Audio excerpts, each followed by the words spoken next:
Hey guys, मेरा नाम है सौरभ मिश्रा और आज इस वीडियो में हम लोग कोडसेफ की एक प्रैक्टिस प्रॉब्लम को डिस्कस करने वाले हैं जिसका नाम है सेफ एंड ईद और इसका कोड है वो है EID और डिफिकल्टी लेवल इसकी केक वॉक है और प्रीरिक्विजिट इसके लिए नन है। तो सबसे पहले चलते हैं और इसकी प्रॉब्लम स्टेटमेंट को विजिट करते हैं। तो यार अभी हम लोग पहुंच चुके हैं सेफ एंड ईद की प्रॉब्लम स्टेटमेंट पे। ये सिंपली बोल रहा है during Eid it is a tradition that each father gives his kid money.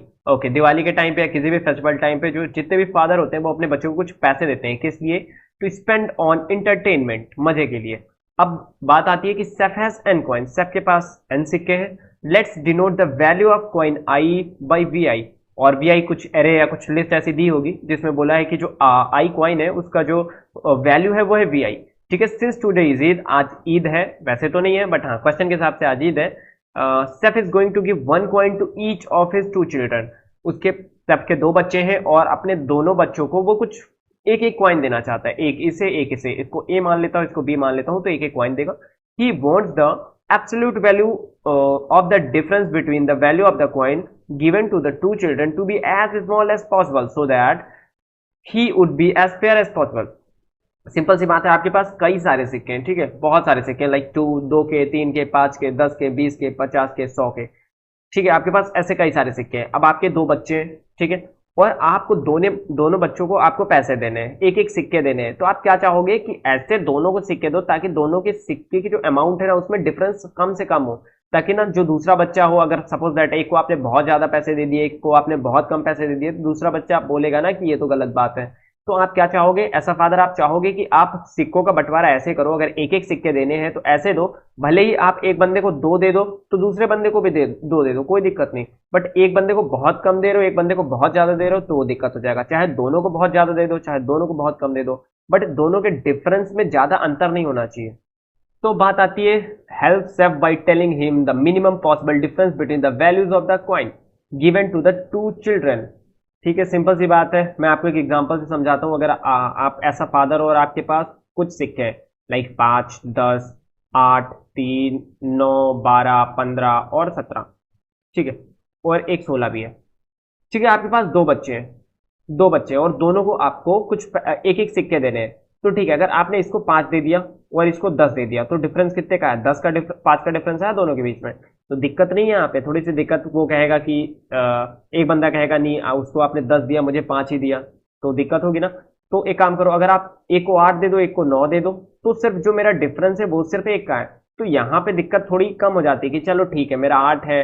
बच्चा भी सोचेगा कि चलो ठीक है मेरा 8 है, उसका 9 है, तो कोई खास अंतर नहीं। बट अगर सपोज दैट आपने एक को 3 दे दिए, एक को 15 दे दिए, तो ये तो बहुत ज्यादा डिफरेंस हो जाएगा। हमें क्या करना है, इस डिफरेंस को मिनिमाइज करना है। तो मैं क्या कर सकता हूँ, लाइक अगर ये 19 दिया है तो मैं एक को 8 दे सकता हूँ, एक को 9 दे सकता हूँ। ठीक है, एक का डिफरेंस है।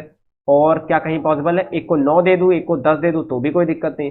और अगर सपोज दैट यहाँ एक और 8 का सिक्का होता मेरे पास तो मैं दोनों को 8-8 दे देता। ये तो सबसे बेहतर अप्रोच है कि दोनों को 8-8 दे देता। इसका मतलब जो डिफरेंस है वो 0 है। ठीक है, बहुत अच्छी बात है। तो मुझे क्या बताना है कि मिनिमम डिफरेंस में कितना रख सकता हूं, और वही क्वेश्चन में मुझे आंसर निकालना है। तो अगर इनपुट देखें तो इनपुट बोल रहा है the first line of the input contain a single integer T denoting the number of test case. तो पहला मुझे टी क्या बताएगा, नंबर ऑफ टेस्ट केस बताएगा।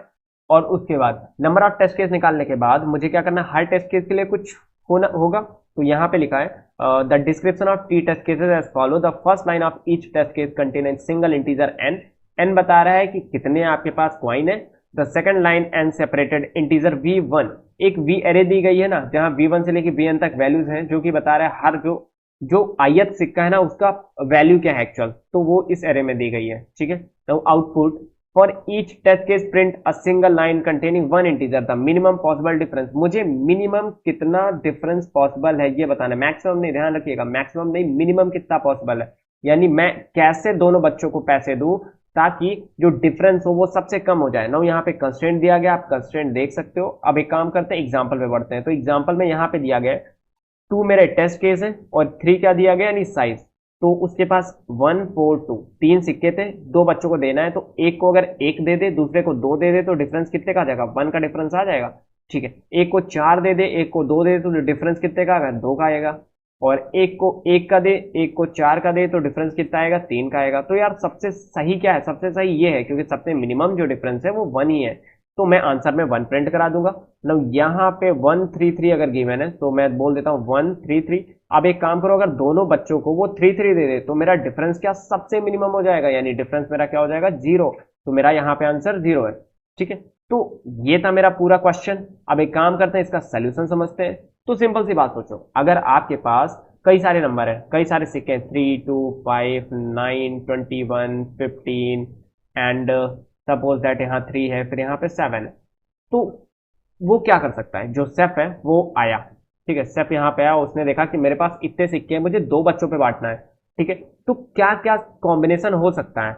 अगर वो पहला सिक्का 3 पहले बच्चे को दे, तो दूसरा सिक्का वो किसे, कौन कौन से दूसरा सिक्का दे सकता है वो दूसरे बच्चे को। तो मैं यहाँ पे ए बना देता हूँ पहला बच्चा, बी बना देता हूँ दूसरा बच्चा। सपोज दैट सेफ ने ए वाले को 3 का सिक्का दिया होता, तो बी के लिए और कौन कौन से ऑप्शन थे, 2 5 9 2 21 15 3 7, कोई भी सिक्के दे सकता था बी को। तो 2 5 9 21 15 3 7 कोई भी सिक्का दे सकता था। नो, अगर उसने पहले बच्चे को सपोज दैट 2 दे दिया होता, तो अब उसके पास कौन से ऑप्शन थे, दूसरे बच्चे को दे सकता था 3 5 9 21 15 3 और 7।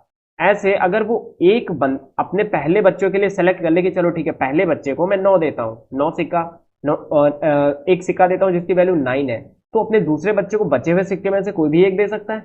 तो अगर मैं इस पैटर्न पे सोचूं तो क्या होगा, तो सिंपल सी बात है, मैं एक सिक्का चूज करूंगा और उसके बाद दूसरे बंदे के लिए क्या करूंगा, बाकी दूसरे सिक्के पे जाऊंगा कि कौन कौन से सिक्का ले सकता है। यानी यहां पे मुझे 2 बार लूप चलाना पड़ेगा। यानी अगर मैं लूप चलाऊं तो क्या होगा, लूप चलाऊं तो कुछ ऐसे होगा कि अगर मेरा n साइज है तो मैं पहले करता हूं for i in range n, यानी n तक जाए, और फॉर j इन रेंज, कहां से कहां तक, j इन रेंज ये भी n तक जाए, और if i not equal to j, यानी अब देखो सिंपल सी बात है, एक ही सिक्का दोनों बच्चों को नहीं दे सकता ना, तो मैं वहां पे कंपेयर करूंगा जहां पे i not equal to j हो। यानी मैं क्या करूंगा, मैंने i की एक पार्टिकुलर वैल्यू क्या बता रही है, i की वैल्यू 0th इंडेक्स पे है, यानी 0th इंडेक्स पे जो भी सिक्का रखा है उसने आपने उसको पहले बच्चे को दे दिया। तो दूसरे बच्चे के लिए कौन कौन सा ऑप्शन है, बाकी जितने बचे हुए सिक्के हैं, तो j की वैल्यू 0 से लेके n तक जितने भी बचे हुए, बट हाँ i j के बराबर नहीं होना चाहिए, यानी अगर i 0 हो गया तो j 0 नहीं हो सकता। ये बात समझ में आती है। तो अगर ये मैं लूप चलाऊं तो मेरे पास ऑप्शन है, अब मैं चूज कर सकता हूं, और मैंने स्टार्टिंग में मान लिया कि मिनिमम डिफरेंस है वो बहुत बड़ा है। मैंने आपको पहले भी बताया कि अगर मिनिमम कहीं निकालना होता है तो मैं स्टार्टिंग में बहुत मैक्सिमम वैल्यू लेके चलता हूं, अगर मैक्सिमम निकालना होता है तो स्टार्टिंग में बहुत मिनिमम वैल्यू लेके चलता हूं। अभी मुझे मिनिमम निकालना है तो स्टार्टिंग में बहुत बड़ा नंबर लेके चल रहा हूं, लाइक इन्फिनिटी प्लस इन्फिनिटी। ठीक है, now I not equal to J, जहां आई जे के बराबर नहीं है, मैं चेक करूंगा, क्या चेक करूंगा कि मिनिमम वैल्यू मुझे कितनी मिल सकती है। सो किसी भी टाइम पे अगर जो भी मेरा एरे ऑफ आई है, यानी जो ith सिक्के की वैल्यू है और जो jth सिक्के की वैल्यू है, सपोज दैट ARR एरे में मैंने पूरा डेटा स्टोर करा है, तो एरे ऑफ ith की जो वैल्यू है माइनस एरे ऑफ जो jth की वैल्यू है, ये किसी भी टाइम पे, और इसका एब्सोल्यूट वैल्यू की बात करी गई है तो इसमें मैं ABS लगा दूंगा, यानी एब्सोल्यूट।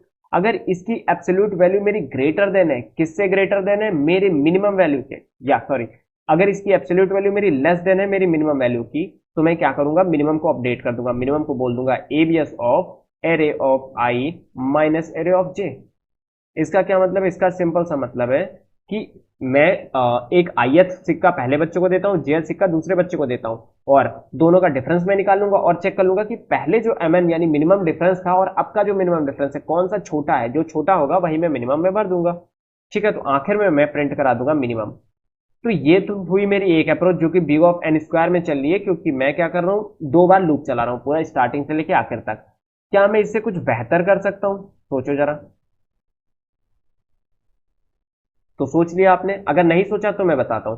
अगर आपके पास कोई एरे है ऐसा, और सिर्फ इस क्वेश्चन के लिए नहीं, ऐसे कोई भी क्वेश्चन है तो आप हर क्वेश्चन में ये मेथड अप्लाई कर सकते हो। देखो यहां पे क्या बोला गया है, यहां पे बोला गया है जो मेरा डिफरेंस है ना, डिफरेंस मेरा क्या होना चाहिए, डिफरेंस मेरा मिनिमम होना चाहिए। ठीक है, तो एक काम करूं, अगर मैं इस पूरे एरे को सॉर्ट कर लूं तो कैसा दिखेगा, आप देखो 2 3 3 2 3 3 एंड 7 सॉरी 5 7 9 15 21, 5 7 9 15 और 21।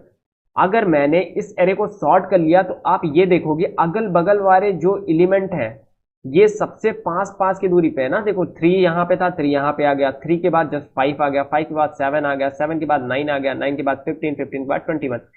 तो कोई भी जो मिनिमम डिफरेंस होगा ना, मिनिमम डिफरेंस का अगल बगल वाले एलिमेंट का ही होगा। ये बात समझ में आती है?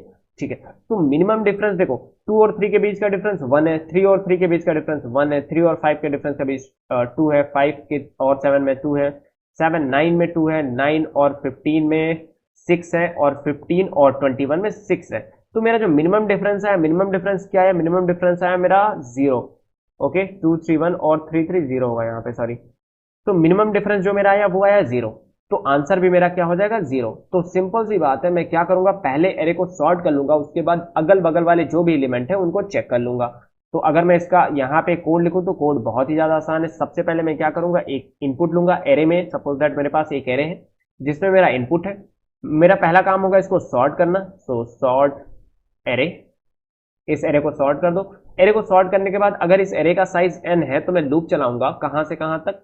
मैं हर बार क्या करूंगा, फर्स्ट इंडेक्स से लूप चलाऊंगा और हर बार पिछले वाले इंडेक्स को चेक करूंगा। ठीक है, तो मैं लूप चलाऊंगा फॉर आई इन रेंज 1 से लेके n तक। फॉर आई इन रेंज 1 से लेके n तक एक लूप चलाऊंगा और हर बार मैं चेक करूंगा कि जो मेरा एरे ऑफ आई है और एरे ऑफ आई माइनस 1, क्योंकि देखो मैंने सॉर्ट कर दिया ना, बेसिकली अगर मैंने सॉर्ट कर दिया है तो जो मिनिमम मेरी दूरी है, या नंबरों के बीच में जो मिनिमम डिफरेंस है, वो सिर्फ अगल बगल वाले एलिमेंट के बीच में ही मिल सकती है। ये बात समझ में आती है? क्योंकि सॉर्टेड है।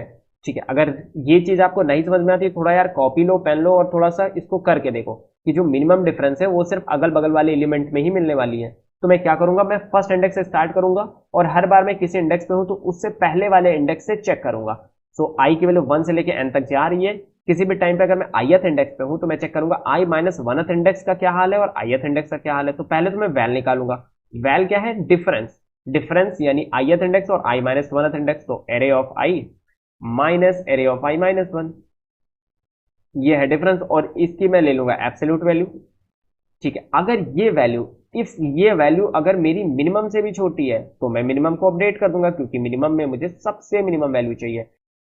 तो यार अभी मेरा पहला काम है, अगर मैं कोडिंग कर रहा हूं तो सबसे पहला काम होता है हमेशा की तरह टेस्ट केस लेना। सो मैंने टेस्ट केस ले लिया। अब इतनी बार लूप चलाना है मुझे। तो for underscore in range t बार मुझे लूप चलाना है और हर बार मैं पहले n की वैल्यू इनपुट कराऊंगा। तो n is equal to int input और n के बाद मैं एक एरे इनपुट कराऊंगा। तो array is equal to map, और मैं लिस्ट के फॉर्म में पहले से कन्वर्ट करता हूं, list map int and input dot split. तो मैंने इनपुट डॉट स्प्लिट कर दिया। अब मेरा अगला काम क्या होने वाला है? अगला काम होने वाला है सिंपली मैं इस एरे को सॉर्ट कर दूंगा। सो एरे डॉट सॉर्ट फंक्शन आप लोग यूज कर सकते हो, ये डायरेक्टली इन प्लेस सॉर्टिंग करता है। और आप सॉर्टेड फंक्शन का भी यूज कर सकते हो पाइथन में। ठीक है, तो अगर आपने सॉर्टिंग कर लिया तो पहले मैं एक mn नाम का वेरिएबल बनाता हूं जिसमें स्टार्टिंग में बहुत बड़ी वैल्यू रख लेता हूं। तो इनफाइनाइट वैल्यू रख ले रहा हूं मैं, FLOAT इनफाइनाइट। ठीक है, बहुत बड़ी वैल्यू है मिनिमम में। और मैं आई एक पार्टिकुलर इंडेक्स से स्टार्ट करता हूं, 1 इंडेक्स से, और n तक जाऊंगा, यानी n माइनस 1 तक बेसिकली जाऊंगा, क्योंकि रेंज जो होता है एक इंडेक्स घटा देता है। और हर बार मैं चेक करूंगा कि एरे ऑफ i का क्या हाल है और एरे ऑफ i माइनस 1 का क्या हाल है। तो वैल नाम के एक वेरिएबल में मैं दोनों का डिफरेंस रख लूंगा, यानी एरे ऑफ i और minus of array of i minus 1, और इसका ले लूंगा एब्सोल्यूट वैल्यू। एब्सोल्यूट वैल्यू क्यों? क्योंकि पॉजिटिव या निगेटिव कोई भी फर्क नहीं पड़ता, एब्सोल्यूट क्या करेगा, दोनों पे आपका पॉजिटिव देगा। और अगर किसी भी टाइम पे जो वैल है, वैल की वैल्यू लेस देन है mn के, इसका मतलब क्या है, एक मुझे ऐसी वैल्यू मिल गई जो mn से भी छोटी है, तो मैं mn को सिंपली अपडेट कर दूंगा वैल से, और आखिर में बाहर में प्रिंट करा दूंगा mn। सिंपल सी बात थी। और एक और चीज हो सकती है, आप इस 2 लाइन की जगह आप सिंपल ये टर्म लिख सकते हो, mn is equal to minimum of, यानी mn और वैल में से जो भी मिनिमम हो वो mn में आ जाए। ठीक है, नाउ प्रिंट करा देंगे क्या, mn प्रिंट करा देंगे आखिर में, और यही मेरा आंसर है। भाई काम करते हैं हम लोग, इस टेस्ट केस को कॉपी कर लेते हैं और आंसर आना चाहिए 1 और 0। अब हम लोग इसको रन करा देंगे। ओके, यहाँ पे एक एरर आई है। एरर क्या है? INF इज नॉट डिफाइन, और कहाँ पे नॉट डिफाइन? ओके, मैंने उल्टा लिख दिया इसे। ये जो सिंटैक्स है इसका फ्लोट और INF। ना अब मैं रन कराता हूँ। ओके, आप देख सकते हो 1 और 0 मेरा आंसर आ रहा है। अब मैं काम करूंगा, इसको सबमिट कर दूंगा। तो आप देख सकते हो हमारा सोल्यूशन सबमिट हो चुका है, और इसकी जो कॉम्प्लेक्सिटी है वो n log n है, क्योंकि मैंने सिर्फ सिंपली सॉर्ट किया है। सॉर्ट करने की कॉम्प्लेक्सिटी होती है n log n, और उसके बाद मैंने एक बार ट्रेवर्स करा है, तो ट्रेवर्स करने की कॉम्प्लेक्सिटी है big of n। तो ओवरऑल जो कॉम्प्लेक्सिटी हो गई वो n log n हो गई। अगर आप n स्क्वायर में करते तो ये clearly दे देता। तो आप सॉर्टिंग पे ज़्यादा ध्यान दें। कई कई कबार ऐसे क्वेश्चन होते हैं ना जो कि सॉर्टिंग से आसानी से हो जाते हैं, और इसी को हम लोग ग्रीडी अप्रोच भी बोलते हैं, जहां पे हम लोग सॉर्टिंग अक्सर परफॉर्म करते हैं या फिर लोकल मैक्सिमा या मिनिमा ढूंढ रहे होते हैं। तो यार ये था हमारा आज का वीडियो। अगर वीडियो पसंद आई है तो वीडियो को लाइक करो और अपने दोस्तों में शेयर कर दो। और सबसे इंपॉर्टेंट बात, अगर अभी तक आपने हमारे यूट्यूब चैनल को सब्सक्राइब नहीं किया तो जल्दी से जाके कर दो यार, क्योंकि यहाँ पे आपको हर हफ्ते डेटा स्ट्रक्चर एंड एल्गोरिथम और कॉम्पिटिटिव प्रोग्रामिंग के ऊपर आपको बहुत सारे वीडियोस मिलने वाले हैं। और मैं मिलूंगा आपको अगले वीडियो में नए क्वेश्चन के साथ। तब तक के लिए कीप कोडिंग।